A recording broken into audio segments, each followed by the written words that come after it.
मंदिर वहीं बनाएंगे का नारा लगातार आप देखते होंगे सुर्खियों में आती है। और भाजपा ने कितनी बार इसे अपने घोषणा पत्र में भी रखा है। यह कमिटमेंट किया था कि राम मंदिर बन के रहेगा अयोध्या में। लेकिन अभी जब मामला न्यायालय में है, न्यायालय के जो आदेश हैं उसका इंतजार किया जा रहा है, इसके बाद भी राजनीति हो रही है। नमस्कार, स्वागत है आपका भारत लाइव टीवी के इस यूट्यूब चैनल पे।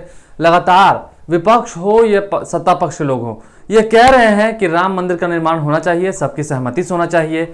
लेकिन भाजपा जिसने ये कमिटमेंट किया था कि राम मंदिर का निर्माण होगा चुनाव से पहले, अब चुनाव हो चुके हैं, फिर से चुनाव होने वाले हैं, अभी तक राम मंदिर बना नहीं है। अब पूछे जाने पर भाजपा यह कह रही है कि जब मंदिर बनना था उस वक्त विपक्ष पर हमला करते हुए वो कटाक्ष कर रहे हैं कि उस वक्त लालू यादव ने किस तरह से भाजपा का रथ रोक दिया था। इसको लेकर के हमने खास बातचीत की है राष्ट्रीय जनता दल के युवा राजद के प्रदेश अध्यक्ष कारी सोहेब से। उन्होंने क्या कुछ इल्जाम लगाया वो तो आपको सुनवाएंगे ही। फिलहाल मामला न्यायालय में है, न्यायालय क्या आदेश देगा जनवरी में, उस पर भी हमारी नजर बनी हुई है। लेकिन सुनिए इस बातचीत के दौरान क्या कुछ इल्जाम लगाए गए हैं भाजपा पे कारी सोहेब द्वारा। सर, जैसा कि आप जानते होंगे राम मंदिर का जो मुद्दा है वो गरमाया हुआ है। क्या लगता है आपको, ये क्या हो रहा है? कहाँ गरमाया हुआ है? नहीं, राम मंदिर बनना चाहिए कि नहीं बनना चाहिए, भाजपा पूछ रही है। राम मंदिर बनने से किसने रोका है? जी, राम मंदिर तो भाजपा ही नहीं बनने दे रही है। नहीं, उनका कहना है कि जब उन्होंने बनाने की कोशिश की थी, रथ निकाला था तो लालू जी ने रोक दिया था। अब आप ही लोग कह रहे हैं कि बनना चाहिए। अरे नहीं नहीं नहीं नहीं, राम मंदिर बनाने से कभी किसी ने नहीं रोका इस देश में। जी, ये बाबा साहब भीमराव अम्बेडकर का जी, संविधान है इस देश में। बाबा साहब भीमराव अम्बेडकर का देश है, ये गांधी का देश है। जी, इस देश में ये जो लोकतंत्र है, इस देश में ये दुनिया का सबसे महान लोकतंत्र देश है। जी, और यहाँ न मंदिर, मस्जिद, गुरुद्वारा, चर्च बनने में कभी कोई रुकावट नहीं है। जी, इस देश में अगर चर्च बनानी हुई तो सबसे पहले हिंदू भाइयों ने जमीन दिया है। जी, मस्जिद बनानी हुई तो हिंदू भाइयों ने जमीन दिया है। जी, मंदिर बनानी हुई है तो हमारे मुसलमान भाइयों ने जमीन दिया है। जी, यहाँ तो आपसी मोहब्बत प्यार का ये भारत है। जी, इसलिए यहाँ कभी किसी को, किसी भी धर्म को, किसी भी मंदिर मस्जिद को बनाने से कोई रोक नहीं है। जी, लेकिन भारतीय जनता पार्टी न मंदिर बनने देना चाहती है, न इंसानियत का मंदिर बनने देना चाहती है। जी, राम भक्त तो ये है नहीं। जी, राम का मानने वाला, भगवान मर्यादा पुरुषोत्तम का मानने वाला जी, किसी पर जुल्म नहीं करता। जी, मर्यादा पुरुषोत्तम भगवान राम का मानने वाला किसी का मॉब लिंचिंग नहीं करता। जी, और आदरणीय लालू प्रसाद यादव जी ने रथ रोका था, जी, वो कमंडल का रथ रोका था। जी, ये लोग मंडलवादी के खिलाफ थे। जी, और इन लोगों ने आरक्षण को खत्म करने के लिए, मंडल को खत्म करने के लिए कमंडल के रथ लेके निकले थे। जी, तो क्या लालू जी खून खराबा होने देते क्या? जी, भगवान राम का मानने वाला कभी खून खराबा करता है क्या? जी, एडवाणी जी निकले, पूरे भारत को जला रहे थे।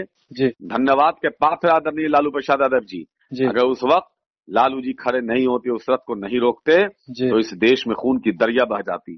जी, भगवान राम का मानने वाला कभी खून का दरिया नहीं बहा सकता है। जी, वो भगवान राम जिसने अपनी एक सौतेली माँ की एक इच्छा को पूरा करने के लिए जो रात पाट छोड़ के 14 साल वनवास कर सकता है, वो किसी का दिल दुखा सकता है क्या? जी, इसलिए ये जो भारतीय जनता पार्टी है, जी, ये तो हिंदू धर्म की सबसे बड़ी दुश्मन है। जी, आरएसएस जो है हिंदू धर्म की सबसे बड़ी दुश्मन है। जी, आज ये अपने आप को कहती है राम भक्त, ये नाथू राम भक्त है। ये नाथू राम के मानने वाले हैं, ये भगवान राम के मानने वाले नहीं हैं। फिलहाल तो ये मामला फिलहाल ये मामला न्यायालय में चल रहा है। उन्होंने अब कहा है कि न्यायालय के फैसले का इंतजार कर रहे हैं। नहीं, न्यायालय का फैसले का इंतजार करना था जी, तो आपने घोषणा पत्र में ये क्यों कहा जी, कि मेरी सरकार बनते ही हम राम मंदिर बनाएंगे? जी, यूपी में आपने यही बात कहा। जी, अरे देश और प्रदेश की जनता जी, रोजगार मांगती है, जी, भूखा बच्चा सोता है उसके लिए दूध मांगती है। जी, वहाँ यूपी में सैकड़ों बच्चे मर जाते हैं ऑक्सीजन की वजह से हॉस्पिटल में। जी, लोग भूखे मर रहे हैं, जी, लोग त्राहिमाम है, लोग बेरोजगार है। जी, और आप झूठा वादा करते हो।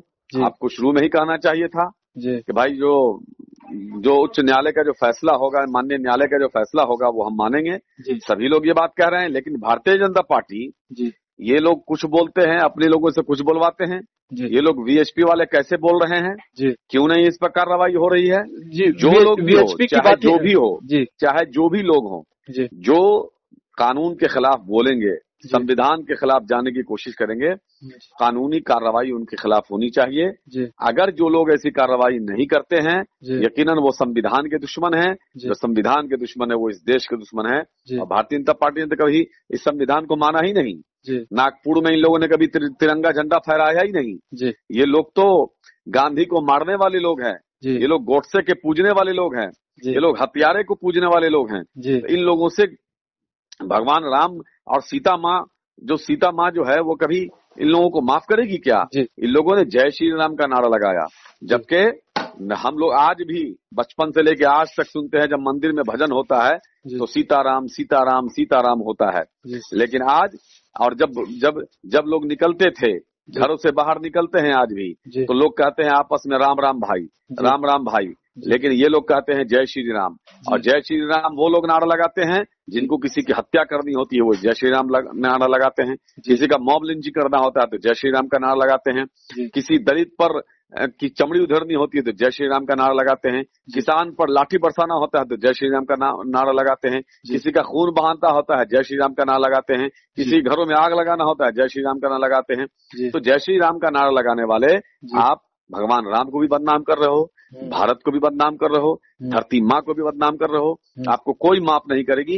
इन लोगों को न राम से मतलब है, न सीता जी से मतलब है, किसी धर्म से मतलब ही नहीं है। जी एक सवाल है। विश्व हिंदू परिषद ने यह कहा है कि यदि अध्यादेश लाने की नौबत हो गई तो मथुरा और वृंदावन भी साथ साथ लेंगे।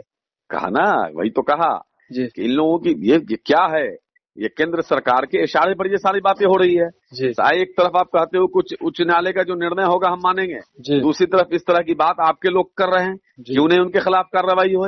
ये सारे के सारे गुंडे हैं, ये सब देश के दुश्मन हैं, ये सब धर्म के दुश्मन हैं। इन लोगों ने हिंदू धर्म को पूरे देश में, पूरी दुनिया में बदनाम करके रख दिया है।